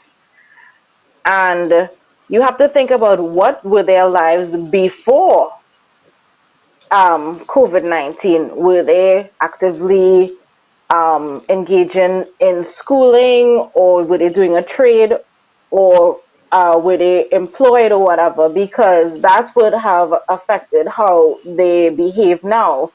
And it's probably, I don't know, very possible that they weren't up to anything. Um, some of our lost souls, some of the ones who would have fallen through the cracks, um, that the system did not cater for. Um, so yeah, we have that as well. You know what's a good Matthew? thing? Um, well, I shouldn't say the good thing, but we, from the outside looking in, sometimes in these impoverished areas, we feel bad, we feel sorry, we put ourselves in their position, and we can't understand how they Let me just survive take, in. Go sorry ahead. to cut you, but I have to take this call. Hello, good morning. You're live on Pep Talks in the morning. Pleasant good morning. Good morning. And morning to the panel. Morning. Good I morning. want to do something. I want to pick up a touching topic pertaining to the youth. All right.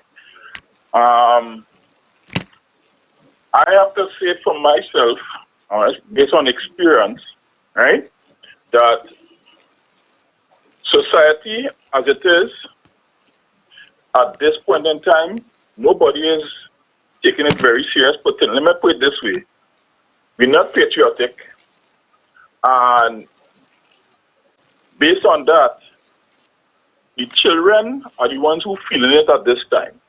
Now, I'm not going to speak about what the commissioner did, but at the end of the day, sometimes you have to move a little hard, right?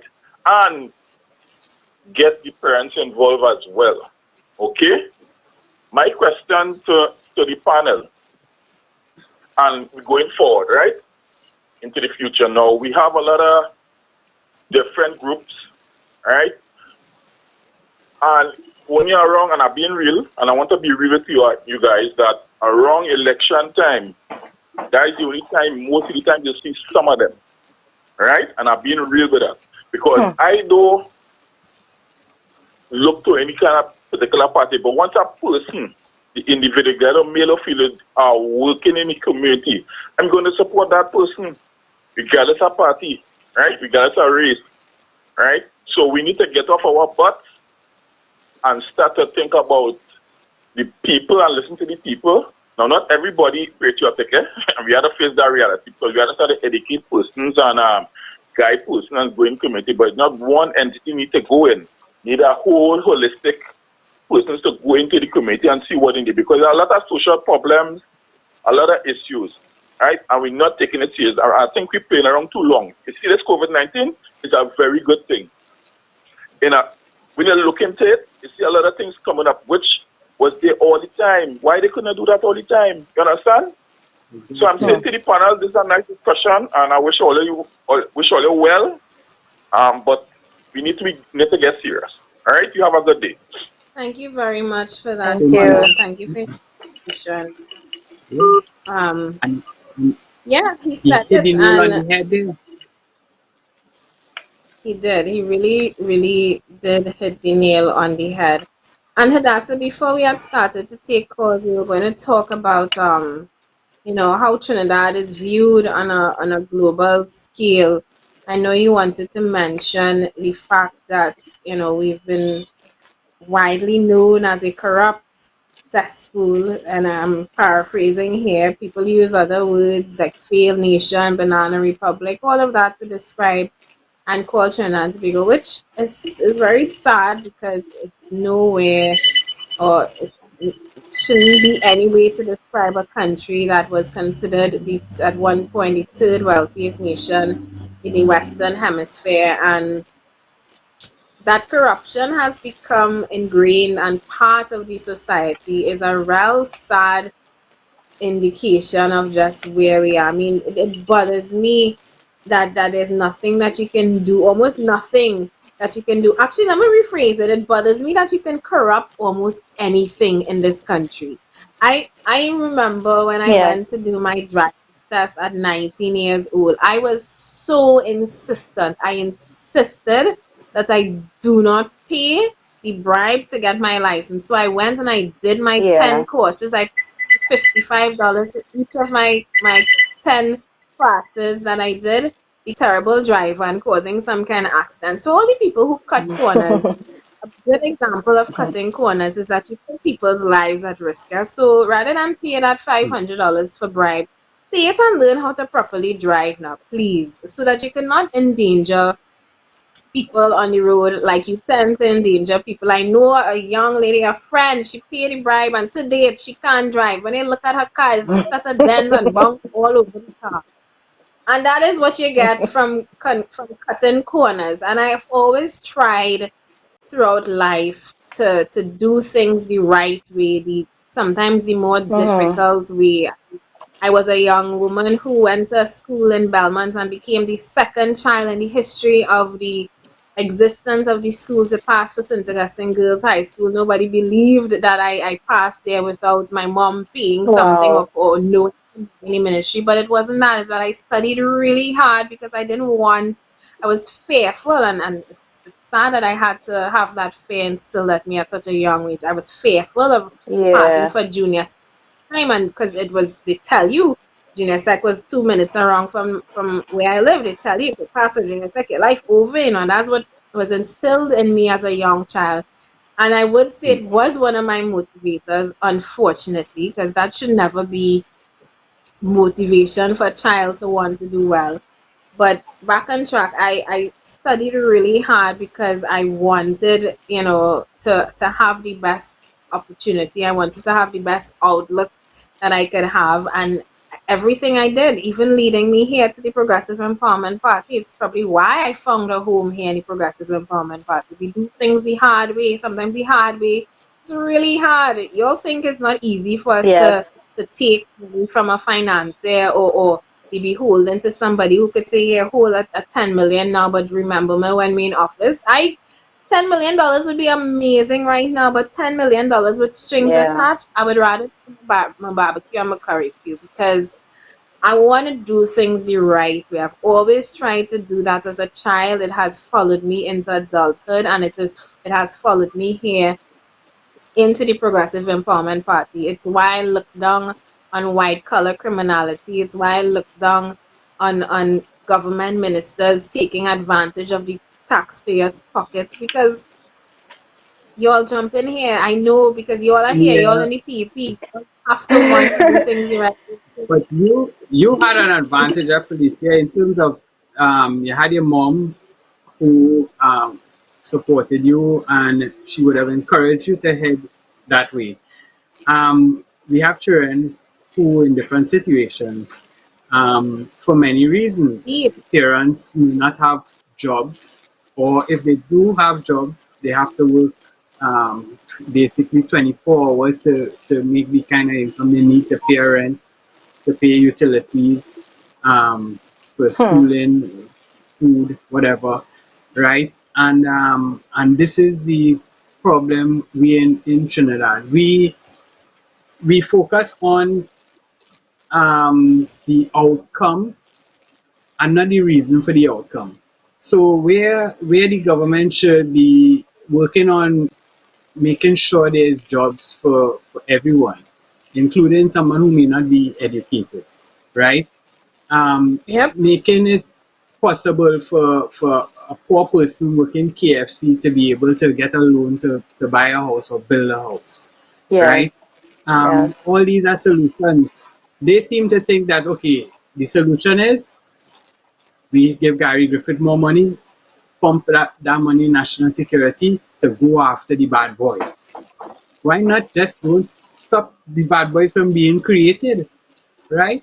And the bad boys don't know they are Exactly. bad boys either, because if you grow up in an Exactly. area where everything around you revolves a certain way, you don't know what good and bad.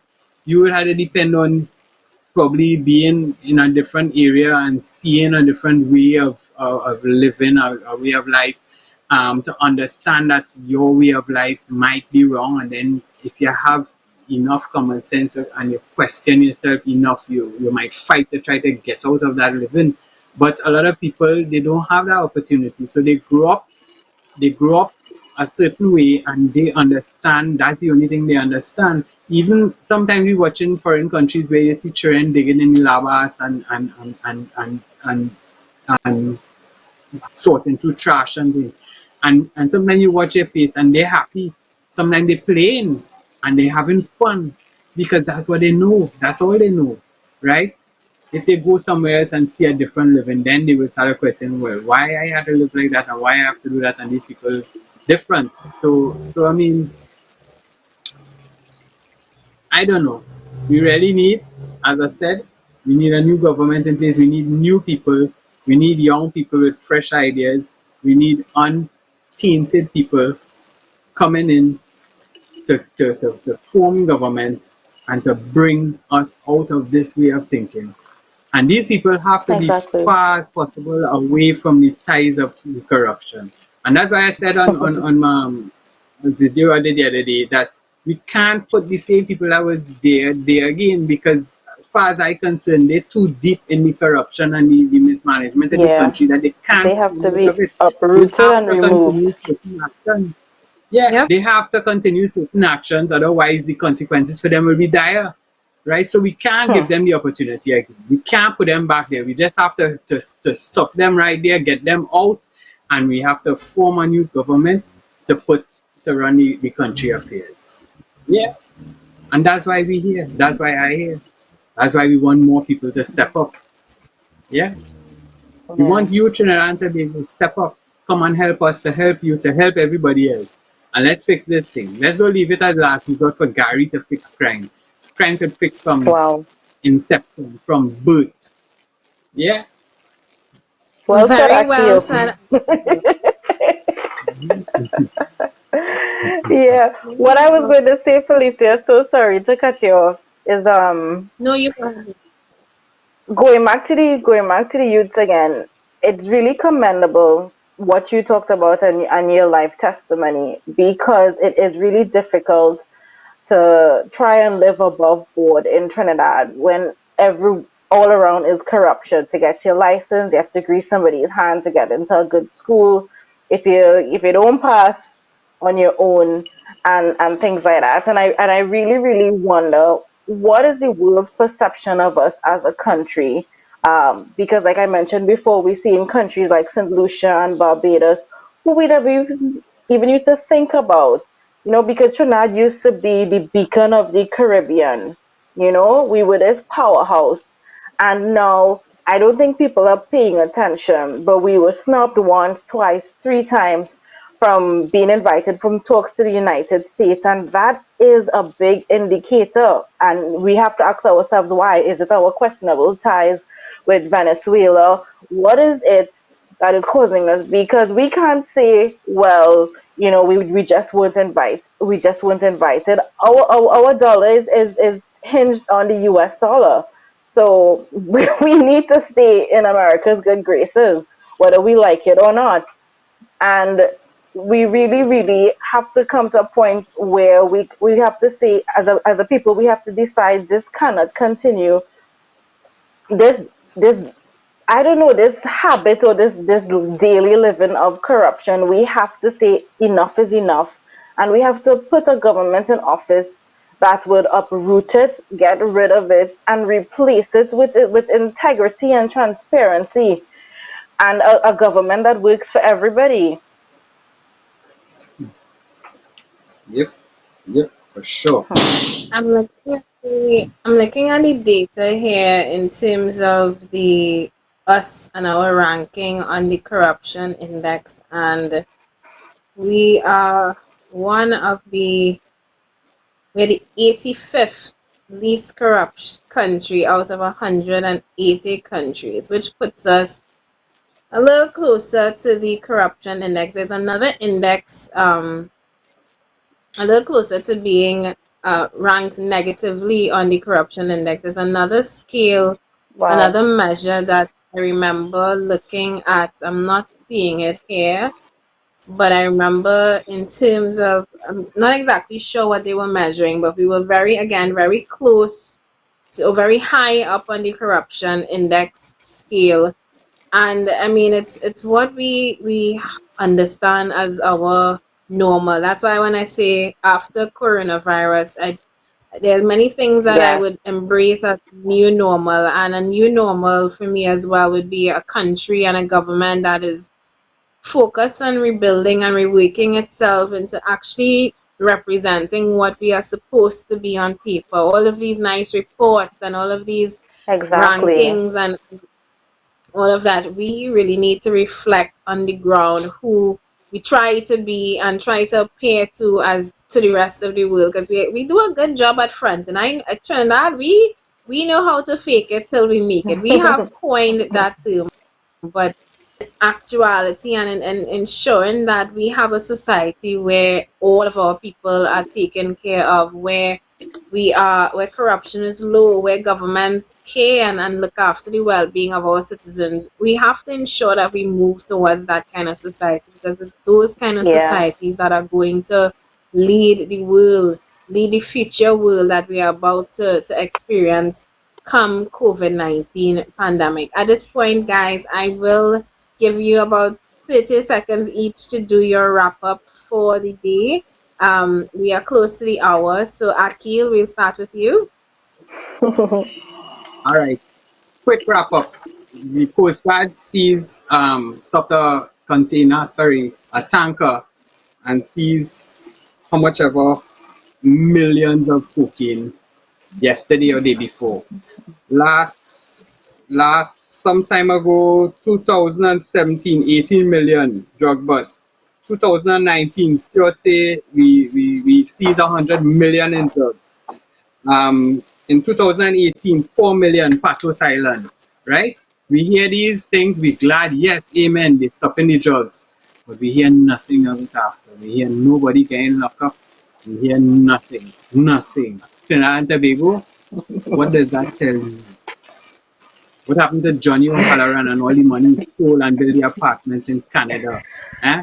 Why are these governments going after that? We see in newspaper articles and poof, everybody knows what went on.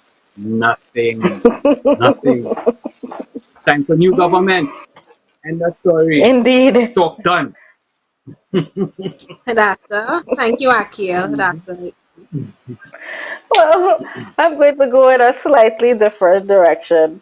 I'm not in Trinidad, but everybody back home, I really want to say thank you to all the essential workers who are there on the front lines. And I also want to thank all the private businesses and private citizens who have stepped up and who have answered the call and are going out of their way to make masks or to do hampers like you guys and to create meals for people. I am really, really proud of what I am seeing, and sometimes out of darkness comes light. And to me, it is a testimony that Trinidad is not gone. There is hope. We could turn around. We just have to make sure that we elect to office a government that will do that and ensure the betterment of everybody. I Correct is love right. that, Hadassah. There's a quote, probably my favorite quote ever, and it's taken from Harry Potter, one of my favorite books and movies. And the quote Oh, goes, wow. "Happiness can be found even in the darkest of times if one only remembers to turn on the light."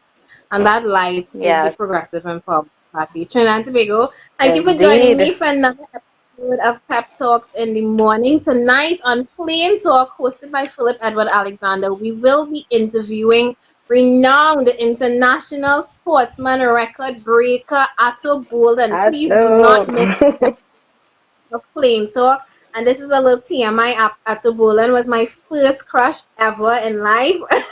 Not ever in life, my TMI. first crush. Yes, Mm. TMI was my first crush. So I'm looking forward to watching this episode of with Atto Bolden tonight.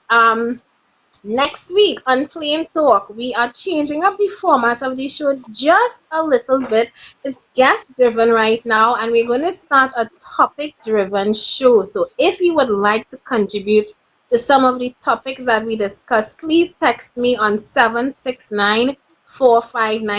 WhatsApp me, send a text, give me a call. It would be better if you send a text. If you would like to see any guests on the show, on the program, send me a WhatsApp, shoot me a text, and we will discuss anything. You can also ask questions that we can ask live on the show. I know you usually ask me questions in the comments. I'm unfortunately not able to read all as I try to juggle that and hosting the program, but you can get me over the weekend anytime after the program to let me know what you want to hear us discuss, ask your questions that we would answer the next day on the show. Again, thank you for joining us.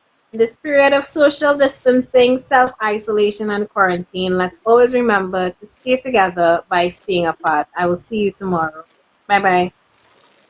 Bye, guys.